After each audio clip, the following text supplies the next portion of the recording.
হরে কৃষ্ণ কৃষ্ণ কৃষ্ণ হরে হরে, হরে রাম রাম রাম হরে হরে।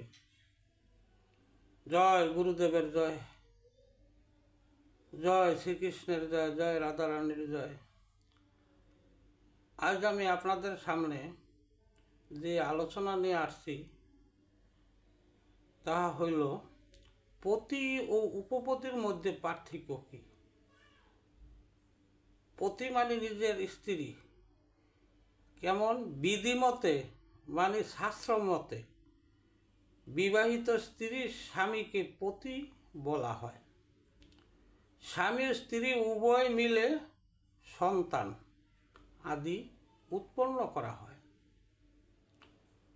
কামনা বাসনা জড়িত এবং জন্ম দিক কামে প্রেমে জর্জরিত মায়ার জগৎ বৃদ্ধি পাইয়া থাকে, তাহাই পতি।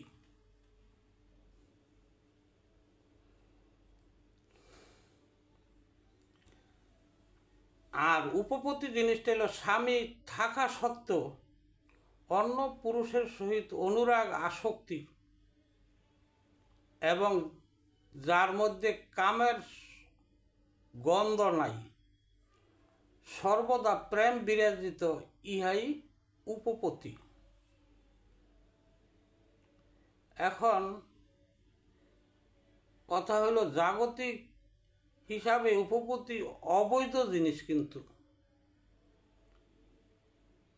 আমাদের এই জগতে স্ত্রী ছাড়া অন্য কোনো নারীর সাথে যদি তার সম্পর্ক থাকে, আমরা তাকে অবৈধ সম্পর্ক বইলা থাকি।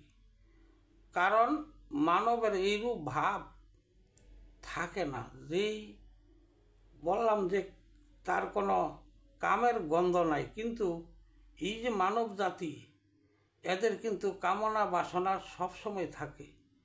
এই উপপতি হওয়ার উপযুক্ত কিন্তু সবাই নয়। একমাত্র যার কাম ক্রোধ লোভ মোহমদ মাৎসর্য অথবা যার কামনা বাসনা নাই, তারই শুধু এই উপপতি সাথে সম্পর্ক রাখতে পারে। আর এই মানব জাতির আত্মইন্দ্রিয় সুখের আসক্ত, তারা এই ইন্দ্রিয় সুখের জন্য তারা সর্বদা দিন রাত পরিশ্রম করে থাকে। এই ইন্দ্রিয় সুখের জন্য শান্তির জন্য কি করে, যে যেভাবে হোক অর্থ উপার্জন করতে বাধ্য হয়।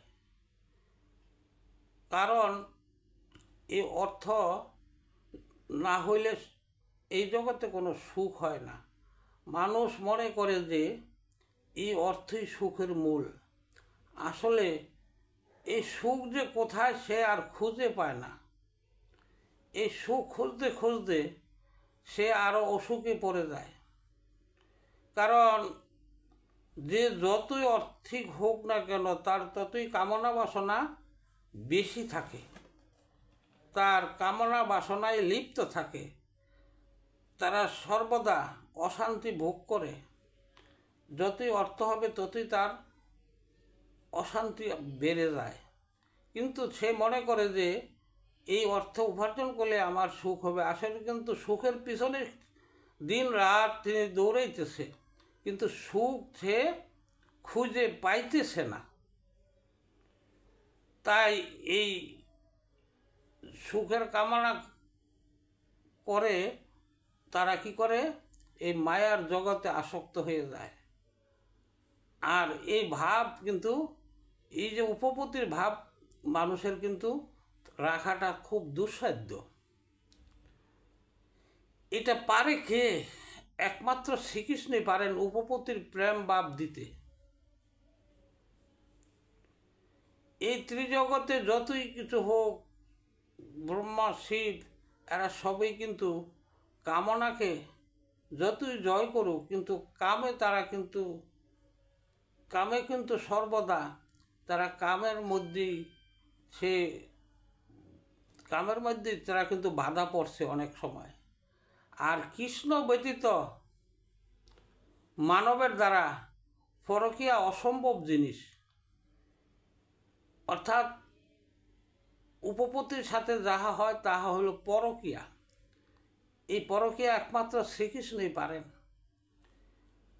আর মানব সমাজে অনেকেই যারা জ্ঞানী গুণী জন নিয়ম অলঙ্ঘন করে নিজের ব্যাকরণের সাহায্যে পরকীয়া করে থাকে, তারা ক্রিয়াকর্ম দূষণীয় হয়ে যায়। এই দূষণীয় হলে সেই দোষ শ্রীকৃষ্ণকে স্পর্শ করতে পারে না।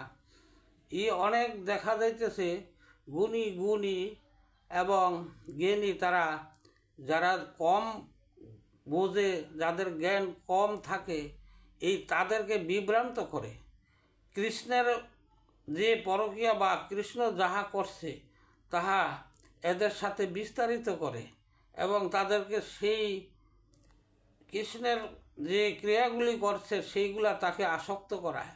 কিন্তু আসলে কিন্তু এটা মানবের জন্য না। এরা নিজেরা ব্যাকরণ ব্যাকরণ কি অন্যদিকে যাহা প্রয়োজন না, তারা ব্যাকরণ দ্বারা অন্যদিকে মানুষকে ধাবিত করে এই প্রক্রিয়া করে থাকে।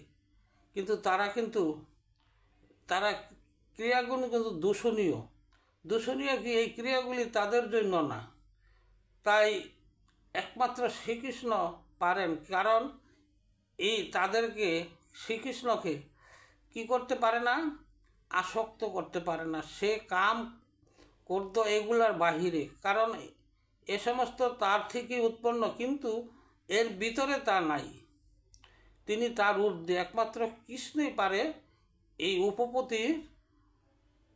উপপত্তির যেই কর্ম সেগুলি করতে পারে। মানব দ্বারা কিন্তু এ সমস্ত করা সম্ভব না। এখন শ্রীকৃষ্ণ যে স্বকীয়া ও পরকীয়া উভয় করছেন,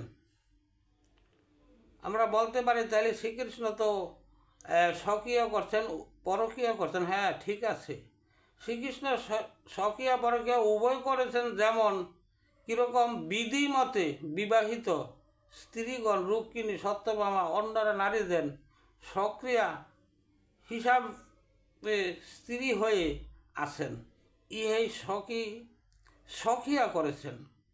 এই যে যারা তার বৈধ নারীদের সাথে যা কৃষ্ণ যা করেছেন, যেমন 16,108 জন স্ত্রী, সবার ঘরে 10 জন ছেলে, একটা করে মেয়ে।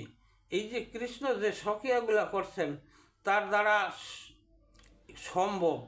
এখন আমরা বুঝতে পারি কৃষ্ণ যে স্বকীয়া করছেন তাও আমাদের দ্বারা স্বকীয়া করা সম্ভব না।